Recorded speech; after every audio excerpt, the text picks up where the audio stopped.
Hey everybody, Holistic Travel Guy here, and welcome to my new Ford minivan. Haven't been able to do a lot of traveling lately, especially international travel. My El Camino trip is still on hold to walk the El Camino in northern Spain, and I'm going to give an update later about the current travel conditions in Spain and the restrictions. But today I'm going to show you how to travel in your van or an SUV if you have one. You can build out a bed frame and put in a little mini kitchen and even a place to go to the bathroom. Yeah, that's really comfort, living in style.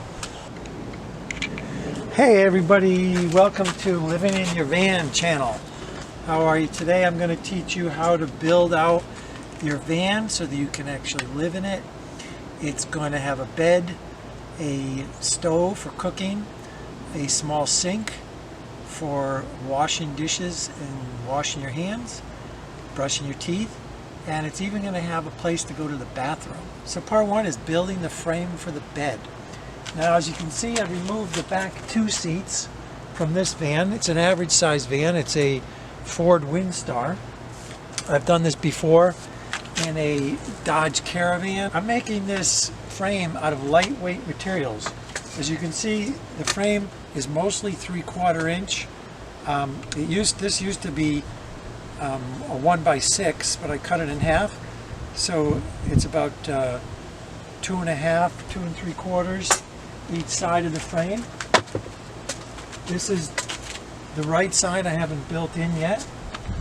As you can see over here on the left, I've already got the left side of the frame attached with the legs, and it's even screwed in to the side of the van here. So I'm using lightweight materials to save on overall weight in the van. You really don't need to build this out with 2x4s or 2x6s or anything chunky and heavy. All you need is some 1x stock wood, and I've even ripped some of this in half. So I think this is going to be plenty of support for the weight that I'm going to be bearing on the bed. Again, this is the right side of the platform. It's going to sit right about there. Now again, I've removed the back two seats. I could remove the next two seats up in here, but I'm going to actually leave those because I don't need all that extra storage room.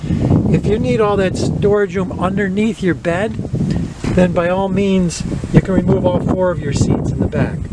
But I'm only needed a little bit of storage room in the back, so I'm going to leave those 2 front seats. And this seat here, where you can see it's partially leaning, this is actually going to act as a partial support for the platform of the bed. Now another reason I'm using this 1x is because I salvaged almost all of this wood from the dumpster here at the trailer park where I live in Florida. Now what happens is a lot of people, when they go take stuff to the dumpster, if it's reusable, they don't throw it in the dumpster, they put it besides the dumpster.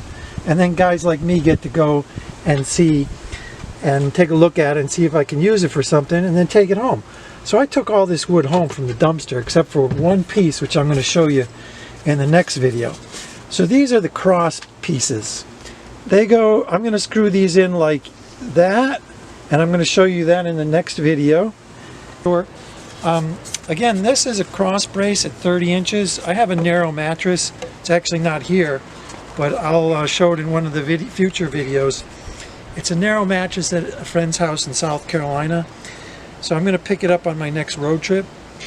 And this 30-inch cross brace is going to join these two. I'm going to rip this board in half. This is an old piece of deck board that I had left over after building these stairs. This is 5/4 inch stock deck board. And I'm going to rip it in half and cut it at 30 inches. It's already marked there at 30. Rip it in half and it'll be the same length approximately as this one. So I'm going to go ahead and do that. First we'll cut off the end to 30 inches.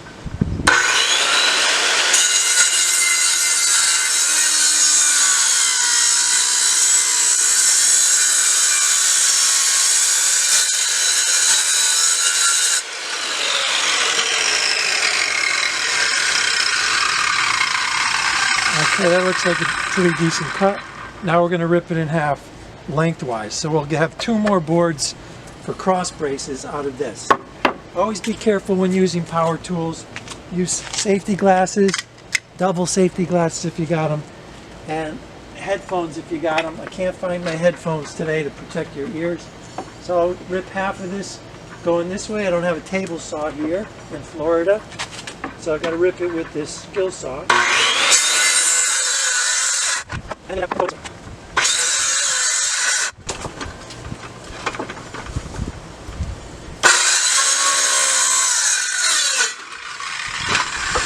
hopefully the lines meet up, and voila, there we are. We've got a 2 more cross braces. These are a little thicker than 5/8. I think these are about 3/4, maybe even 7/8. So they're going to be, oh that's right, this is 5/4 stock, so this is just over 1 inch. So that's part 2. Next we're going to install those cross braces in the van.